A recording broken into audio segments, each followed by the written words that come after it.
You know that season in your life when everything just seems to fall apart?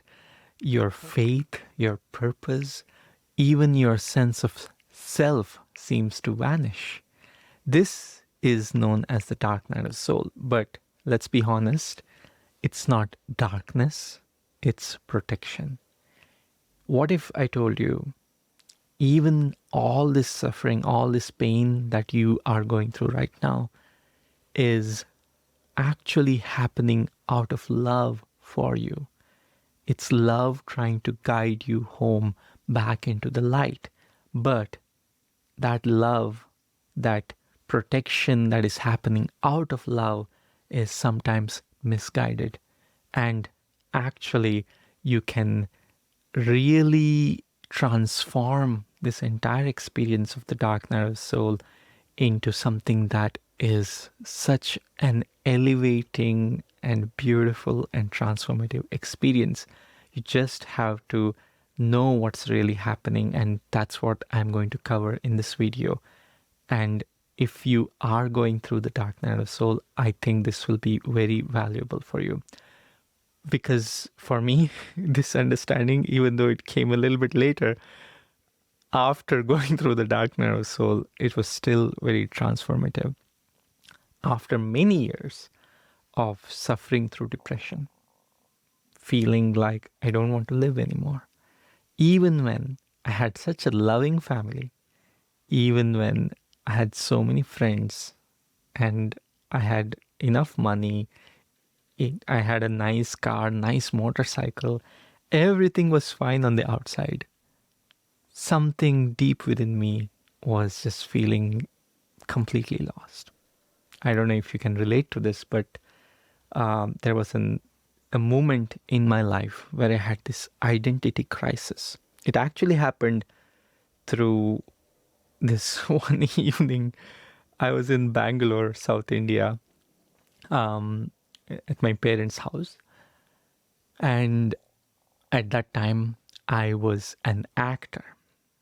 I also did photography on the side, but acting was like, it was my identity. I was an actor.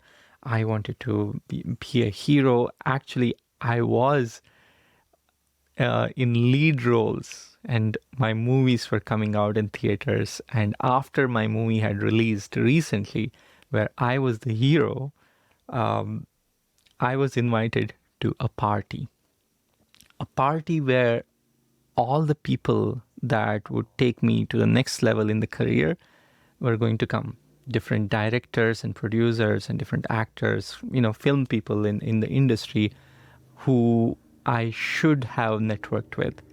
They were coming, and I was invited to this, gathering. But for me, it was such a crisis. It should have been a celebration. It should have been a grand win for me.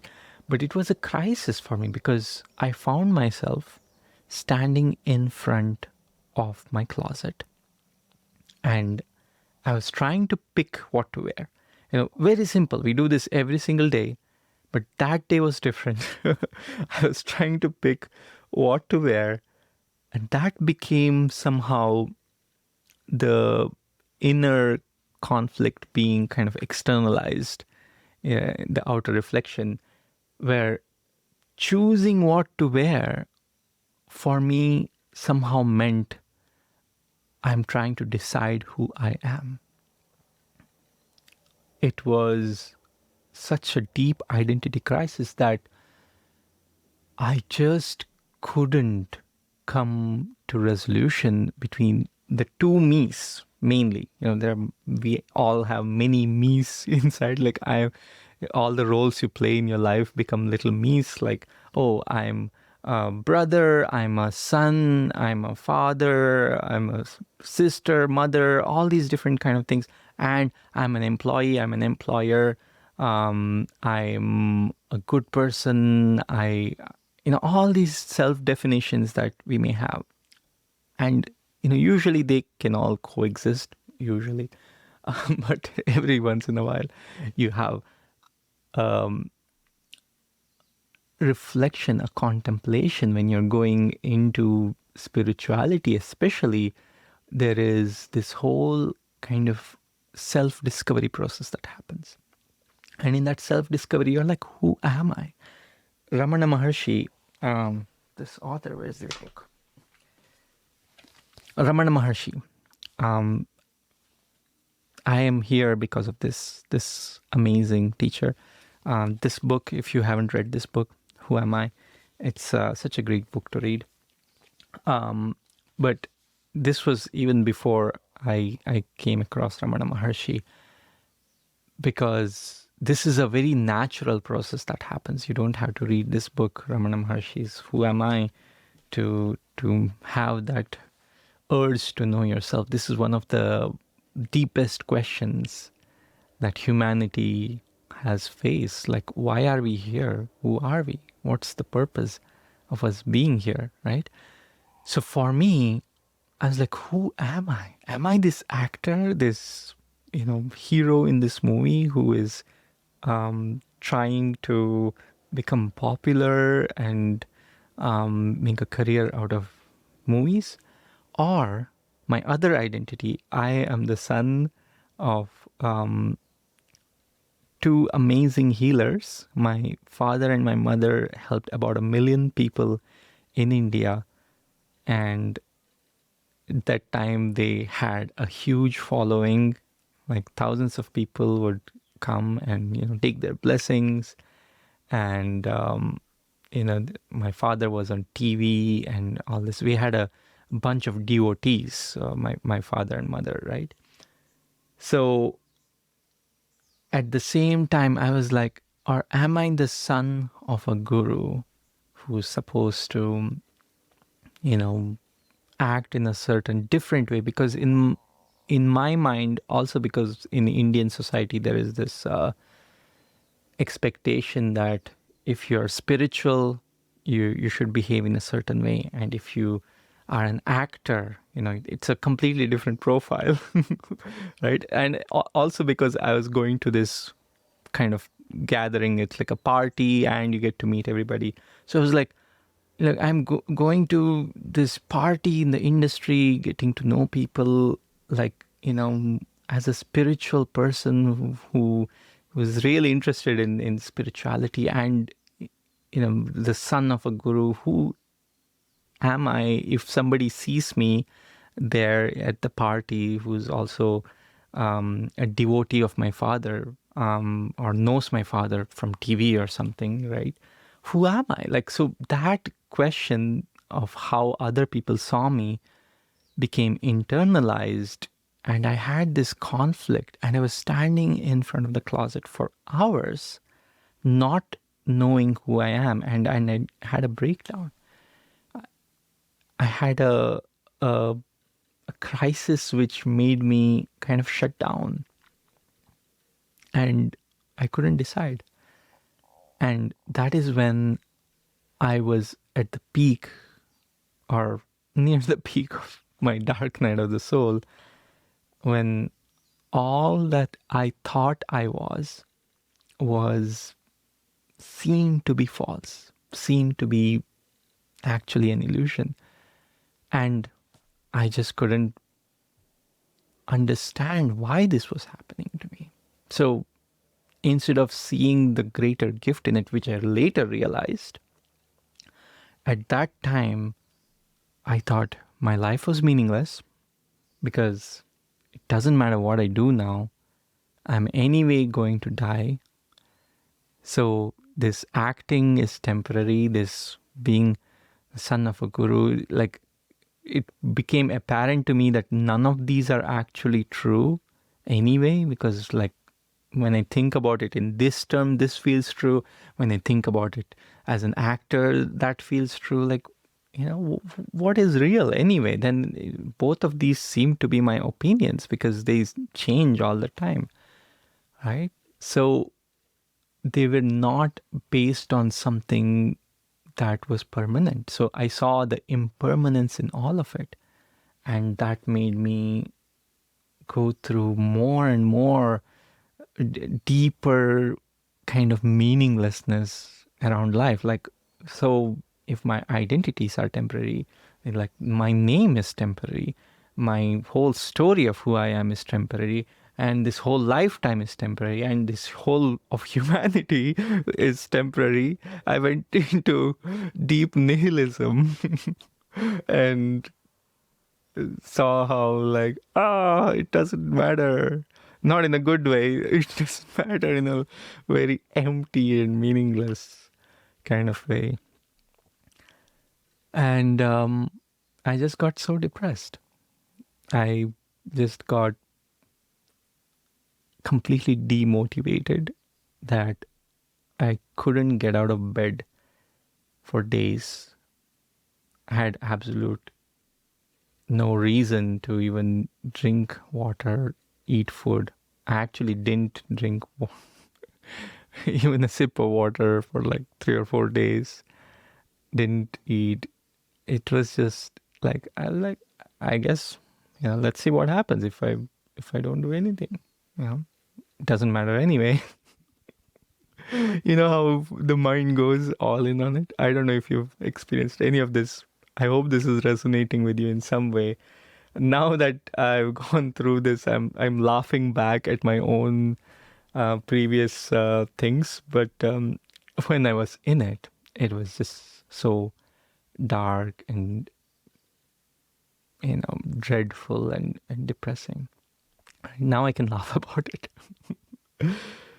But this journey of going through this, at that time I was not aware, but after I went through the darkest parts, there was this one moment when it felt like everything was lost. It felt like, there's no way out of this. This is how it's going to be.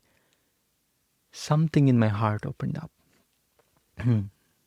Something in my heart showed me that it's all okay. All this is happening for me. I didn't really understand it at that time, but it was a feeling. It was a light that opened up to me from my higher self, from my inner core, that said it's okay.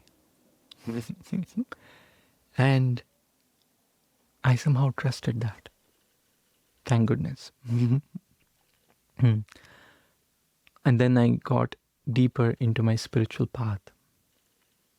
Then I really pursued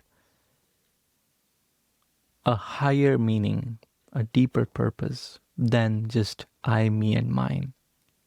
I went beyond wanting to just figure out who I am as a person, but who I am as awareness. Beyond this body, beyond this mind, beyond these concepts. And in that, I could find something that is permanent. But all this happened out of love. The point of this whole story, sorry I went on a tangent there, but the whole point of this story is to illustrate that it's all happening out of self-love. Blessings from your higher self, your God self, God calling you to figure out who you are, to find out experientially, not just figure out from here, to have an experiential realization of who you are, which cannot happen when you're holding on to your identity, your stories, your ideas of who you think you are.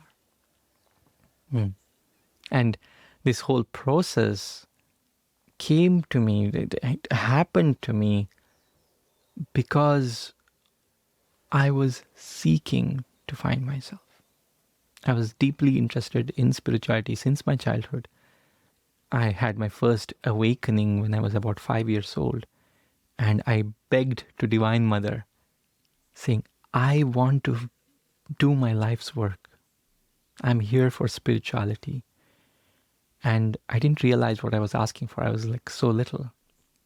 But something deeper within me knew exactly what was happening. and it was crying out because I my soul remembered that I had many lifetimes in which I incarnated, but wasted that lifetime getting stuck in karma and endless pursuits of, material wealth or whatever other ego driven pursuits, right? But in that young age, I I decided, I begged God, saying, I don't want to waste another lifetime. Give me my life's work now. I want to do it now. So, yeah. um, then life put all these situations in my timeline. Life put all these things in the movie that I was actually acting in.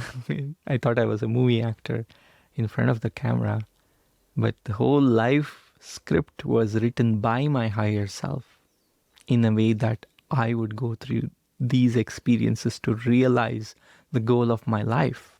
So it happened from the deepest love. All these things happened. But also at another level, I want to tell you the protection that came over me, because of which the suffering happened, that also happened out of love. So let me explain a little bit. I know this may be a little bit confusing, but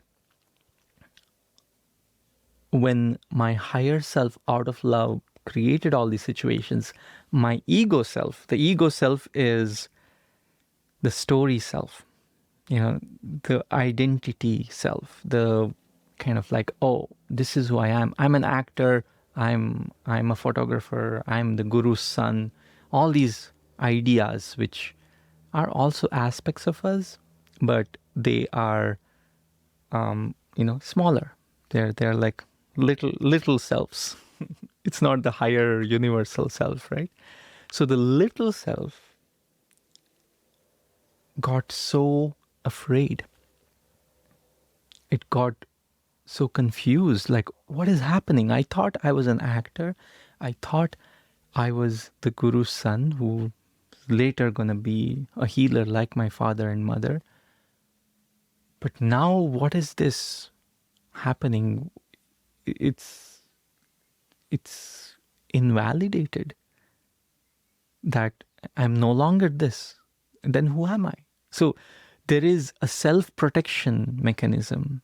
It is instinctual for us to try to protect ourselves, right? If you're walking and on the road and suddenly a bicycle comes towards you or whatever, by mistake they turn or whatever, and you're like, you suddenly jump out of the way or do something, or fight or freeze or flight, all these things, right? This mechanism in our nervous system is hardwired so that you can protect yourself. This is what lets us live as human beings in these bodies, because these bodies are trained, not trained, programmed to protect themselves. Also trained, right? As we grow up, there's also like your mother says, "Hey, be careful." Your grandma says, "Oh, don't go there. It's dangerous." So all that becomes imbibed even more into you, and you become very protective of yourself, your self-image. Your body and your self-image are very parallel. So just like you protect your body, you're like, whenever danger is there, you do whatever to protect yourself. You run, you hide, whatever. In the same way, we protect our identity. That is when, that is why, for example, people are so scared of public speaking. Like, oh, if I speak in public, what will people think about me? Like even me being in front of this camera, I was like, oh, I should be really prepared. I shouldn't screw up, and I shouldn't say weird things. Right? So we have these programming in the back of the mind that comes to say, hey, take care of yourself, protect yourself. So this protectionism comes out of love. It is self-love. But the problem is it's misguided. It doesn't see the whole picture. It thinks it's protecting you, but actually it's making you not reach your full potential. It's keeping you in your comfort zone, and you cannot grow if you're just staying in your comfort zone. So the dark night of the soul is your ego's attempt out of love, misguided love, to protect itself, to protect its identities, its stories. So when you realize it's all happening out of love, out of wanting to protect yourself, then you can look deeper into the intention behind it, into the love that it comes from, and you can address the misguided part. You can address why you think you need to protect yourself, and that is the key. That changes everything. So when I really understood the gift in what is happening, understanding that it's happening for me, not against me, my protection mechanisms could relax. My whole fight with life, I slowly saw that I don't need to fight anymore. I don't need to resist all that is happening anymore. And then there was this deeper self-acceptance, self-love, self-appreciation, not as self of the little kind, but seeing and honoring the greater self, the bigger part of me that I was missing. And that changed everything. and because of that deeper understanding, I went through the dark night of the soul, many cycles of it, for many years I went through these ups and downs. And I saw that actually this depth of experience came to me so that I could do my life's work. That initial spark in my heart was the reason for this whole fire that was heating up all the things in my life. The intensity, right? So finally what happened because of that was like, okay, then I should follow what this has done for me. The wisdom I have gained by going through this multiple times for years, I started helping others. I started naturally. I don't even know how it started, but I would just sit there on the mountain in Ramana Maharshi's. There's a picture of him. This is the mountain behind him. You don't see the full mountain. I don't know if there's a picture of it over here. Yes, there is. This mountain, which is Thiruvannamalai. I would sit somewhere. Oh, I don't know which angle this is from. Okay. I would sit somewhere next to the ashram where Ramana Maharshi lived, and somehow people would come and ask me questions. I was just sitting there. And it slowly became an informal kind of, helping people with whatever spiritual things, meditation and all that. But later, I realized, much later, years passed, and I became a software engineer. I did photography for a while, acting for a while, and I had to let them go because of the dark night of the soul. It all kind of broke down. Much later, I had this new career and all that. And after going really deeply into that career, there was a realization again. Like, what am I doing? I'm making good amount of money. I'm earning six figures. Um, and, you know, this is something that I always wanted to, do in terms of like in my childhood. I also wanted to learn technology and stuff. But at the same time, I don't really feel the deeper meaning of this. I don't really want to do this anymore if there is no deeper purpose here. And then I saw it was time for me to let go of that job. And life supported me very well. I had to travel to India. My father left his body around that time, and I had to stay um, longer because of that. And I had to choose what to do with my life. And there was a decision point, and I chose I'm going to follow my higher calling.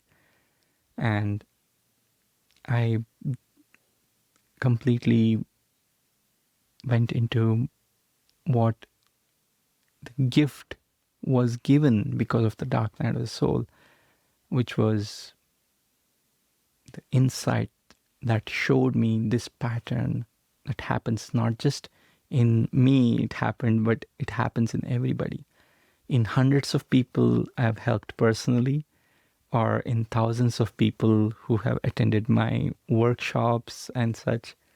This is the same thing that happens when they're going through the dark night of the soul, right? So, yeah, out of that came a mentorship program and community. So, the whole point of this, again, is all this happens for you. All this happens out of love from your higher self. So, understand why it's happening and let yourself accept the gifts that are being given to you. It takes work. It takes a lot of contemplation, and it can be really hard to do alone. So I had to take a lot of support from my teachers and mentors and my community. And that is why, if you feel like you need more support, if you're open to doing this in a much easier way, much more joyful way, studies have shown again and again that people who have support go much farther, you know. So if you're looking for support from somebody who truly understands what you're going through, was been through that, and was led others through this process of awakening through the dark night of the soul, I invite you to reach out. Go to the link in my description where you can have a conversation with me. Let's talk. Feel free to reach out. There is no need to do this alone. There is no need to suffer in the dark alone. So I hope you got a lot of out of this video, and I am truly grateful for being here. So thank you so much for watching till the end. You're one of the small percentage of people who are here until the end. So thank you so much. Take care and see you in the next video. Bye.